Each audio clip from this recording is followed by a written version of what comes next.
Hey, it's Reagan. So first of all, let me say it's a little windy out here today, so I apologize for that, but I actually really love windy days, so this is great. But today's question is number 7, I believe, and I keep getting questions, so I may go a little bit over, but I keep getting questions, so we'll just go with that for the time being. But today's question is a question I have been wanting to ask myself for the longest, and well, not a question I want to ask myself, but it is a question that I know the answer to, but I wanted to find out if anybody was going to ask me the question. And nobody asked me the question, which is surprising. Matter of fact, I don't hear too many transgender people discuss that question openly. So let's go. This question is, Reagan, what is your definition of a woman? This question is by Reagan to Reagan. So, Reagan, before I answer the question of what is my definition of a woman, you have to first answer the question, what is a woman not, or what is not a woman? Okay? A woman is not a person who gets up and cooks breakfast. A woman is not a person who sits and makes your schedule all day long. A woman is not the chief cook and bottle washer in your household. A woman is not the one who does the grocery shopping for you in your household. A woman is not the person who drives the kids around to their various appointments and games and soccer games. A woman is not, quote, a soccer mom. Those are attributes that are attributed to women, but that does not make a woman. A woman is not someone who has large mammary glands in the front of their chest, because men technically have, on occasion, large mammary glands in front of their chest.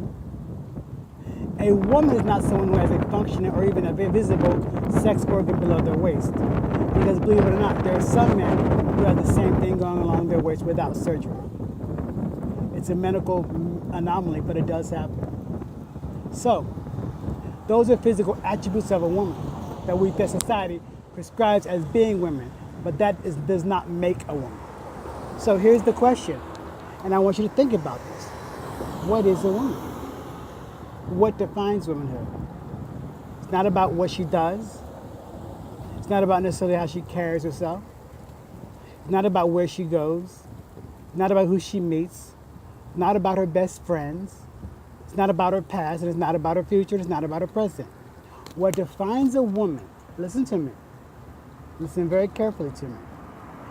What defines a woman, or any person in this earth for that matter, but what defines a woman is this.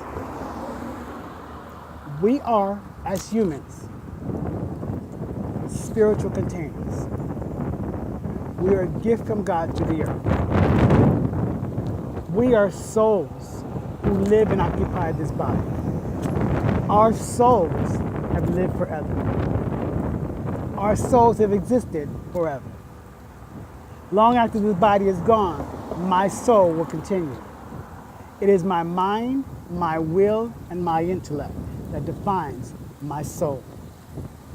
My soul that was, my soul that is, and my soul that is to come has always been here since the beginning of time. She has been and she is a fierce, wonderful, proud woman, period. She is my mind, she is my will, she is my intellect, and she is my being. That is the definition of a woman. That is who you are. That is what a woman is. She is beautifully and she is wonderfully made. That's it. It's that simple. It's not deep. It's not some great pie in the sky thing. It's just a simple fact and the recognition that a woman is someone who has always been here since the beginning of time. She is a woman who is acknowledging who she is, and she's walking in her truth. Let me help you further. I want you to understand from this day forward, you are not a doctor. That is your profession. That is not who you are. You are not a lawyer. That is your profession. That is who you are. You are not a clerk. You are not a secretary. You are not a bus driver. Those are things that you do. Those are attributes of who you are as a person. Who you are, your authentic self of who you are, spirit, soul, and body rest inside of you. That is who you are. When you become to learn that person, you can change the world. See, when you meet 99.9% of the world are not being their authentic self. Do you realize that?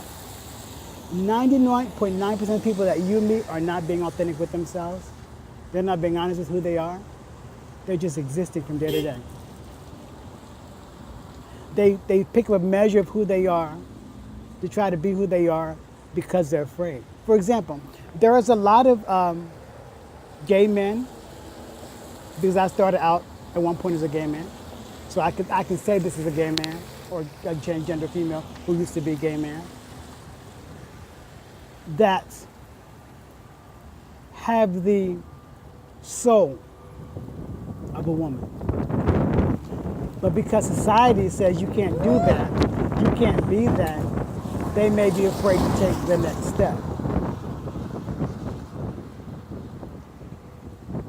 And there are lesbian women who have the soul of men. But because society says you can't do that or you can't be that, they stop their journey. So what I really want to know today is, what are you doing to stop your journey?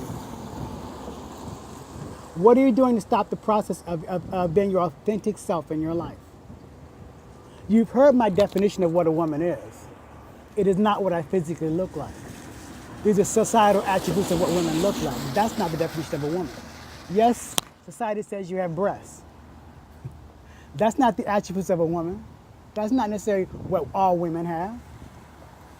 But the reality is, when your soul is a woman, she will always exist. My soul is a woman. She is beautifully and she's wonderfully made. For me to walk in that truth is being authentic, being honest with myself. So I want to encourage you today to walk in your authentic truth, to walk in who you are as a person. Be proud and realize that you are beautifully, you are wonderfully made. Be all that God or the universe has called you to be in this world. And have a wonderful day. Remember, I love you. There's nothing you can do about it. Until next time.